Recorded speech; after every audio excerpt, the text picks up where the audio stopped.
So explain to me the difference between actual influencer marketing and what you're seeing, and touch on this one concept of यार 5 लाख ले लो और ये लगा दो versus जो affiliate based marketing होती है कि यार जो माल बिकेगा उसमें से तुम 20, 30, 40 जो लेना है बिके हुए माल में से लो. So walk me through the differences between actual and sort of, अब तो हर बंदा ही influencer बनना चाहता है. देखिए, इस मर्ज का भी अगर आपको इलाज या असल मर्ज पकड़ना है ना तो पीछे जाना पड़ेगा. लोगों ने टीवी पे इश्तिहार अवॉइड करना स्टार्ट करे. तो अटेंशन एक मेट्रिक होता है एडवर्टाइजिंग में कि how much of the seconds you have consumed of an ad, attentive consumption of a communication. तो टीवी पे जब एड लोगों ने अवॉइड करना शुरू करे, डिजिटल पे भी 3-3, 4-4 सेकंड, तो लोगों ने कहा फिर जाए कहाँ.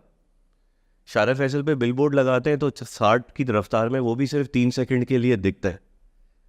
तो उन्होंने कहा यार ये इन्फ्लुएंसर जो है ना, इनकी बातें लोग सुन रहे हैं. तो लोगों ने कहा ज़्यादा सेकंड्स ऑफ माय कम्युनिकेशन ये लोग मेरी करवाएंगे. तो आपने उनको पूरी स्क्रिप्ट, दुकान, मैंने यूज़ किया ये वाला प्राइमर और फाउंडेशन और मेरी ज़बरदस्त, मैं भी आपको बोलती हूँ. उन्होंने ब्रांड इंडोर्समेंट की तरह इन्फ्लुएंसर मार्केटिंग शुरू कर दी. नए नए बच्चे थे चीचा वतनी के अंदर, समरियाल के अंदर, लाड़काना इधर, उनको पैसे बनना शुरू हो गए. उन्होंने भी दे दबा the brand brand brand influence करना. And that's how people thread के अंदर बताए उन्होंने कि देखें हमने ये करवाया, इतने लाइक्स इतने हुए. एक वक्त आया उनको भी लोगों ने अवॉइड करना स्टार्ट कर दिया. Influencers came up to me and said कि भाई हमने ब्रांडेड वीडियोस कम करना शुरू कर दिए क्योंकि हमारा कंटेंट नीचे जा रहा है. तो ये तरीका था जो कि गलत तरीका था इन्फ्लुएंसर्स के साथ काम करने. Plus identification of the influencers में भी बड़ी प्रॉब्लम है.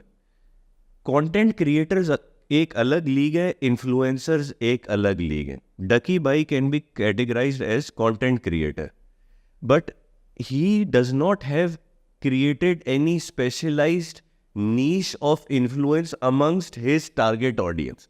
He document his life, so he's a content creator. Nadia Hussain is a celebrity come influencer, cause वो मॉडल के तौर पे सेलिब्रिटी बनी थी, लेकिन जब वो डर्मेटोलॉजिस्ट बन गई तो वो एक सर्टेन कैटेगरी पे इन्फ्लुएंस रख रही थी. अब सो कंटेंट ये लोग नहीं समझते. लोग कहते हैं आयजा भी इन्फ्लुएंसर हैं, फहद मुस्तफ़ा भी इन्फ्लुएंसर हैं, कायनात फैसल भी इन्फ्लुएंसर है, सिस्टरोलॉजी भी इन्फ्लुएंसर है.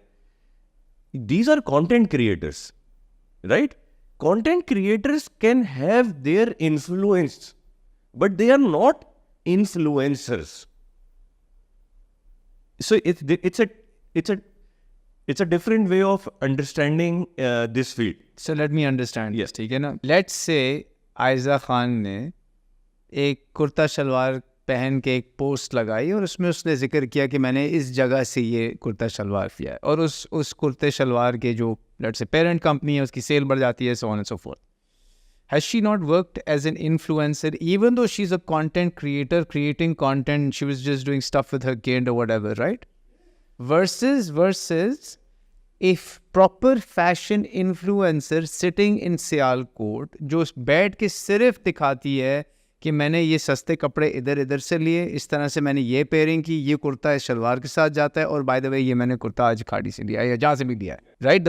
The performance outcome is the sale. I am the brand, मुझे तो सेल मिल गई. मैं आपको उसका इम्पैक्ट बताता हूँ ना. आयजा जिनके टोटल फॉलोअर्स, सब्सक्राइबर, जब आप उनसे एक लॉन का सूट का स्टोरी लगवाएं, क्योंकि इंस्टाग्राम के अंदर story is the only thing that is trackable, क्योंकि वहाँ पे लिंक ऐड हो जाता है और पे यू कैन ट्रैक के कितने लोग इस लिंक से आके. And then there is a girl called Maryam Parvez in a small town in Punjab with 1 to 2 million followers if I am not wrong. जमीन आसमान का फर्क है सेल्स का. मैं आपको नंबर्स नहीं डिस्क्लोज कर सकता. जो मरियम परवेज ने अपने 2 मिलियन के साथ जो इन्फ्लुएंस है और जो 10 मिलियन के साथ जो influence, and that is why the rise of micro and nano influencers is happening. सारे बड़े ब्रांड्स इस वक्त जा रहे हैं टॉप स्पेसेस के साथ.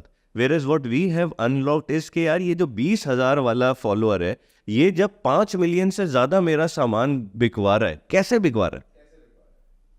इन्फ्लुएंस ना. सो इट्स नॉट अबाउट कि कंटेंट क्रिएशन में फॉलोअर कितना है, नहीं तो कैसे बेकार है? अगर वो 20,000 उसका फॉलोअर है, मैं कन्वर्जन रेट 10% भी ले लेता आप उसका content multiply, it's not just one story ना, क्योंकि वो आपसे एफिलिएट पे दिन में 12 स्टोरी भी लगा सकता है, उसकी रीच, उसके साथ हम काम डिफरेंट तरीके से कर सकते तो अफिलिएट केस में जब वो स्टोरी बार बार लगा रहा है तो वो कांस्टेंट क्रिएट कर, बेसिकली उसकी कांस्टेंट स्ट्रीम ऑफ कंटेंट है, उस कंटेंट में प्रोडक्ट इंटीग्रेटेड है और उसकी एक लॉयल फैन बेस है जो बेसिकली ये concept of super fans, right? The super fan concept says that if you have 1,000 people that will buy whatever you sell, you'll be a millionaire. ये वही concept है. Amar, this was fascinating. I loved the conversation. I can keep talking for hours, but I know कि we're also on a time limit. But मज़ा आता है marketing के बारे में बात करके.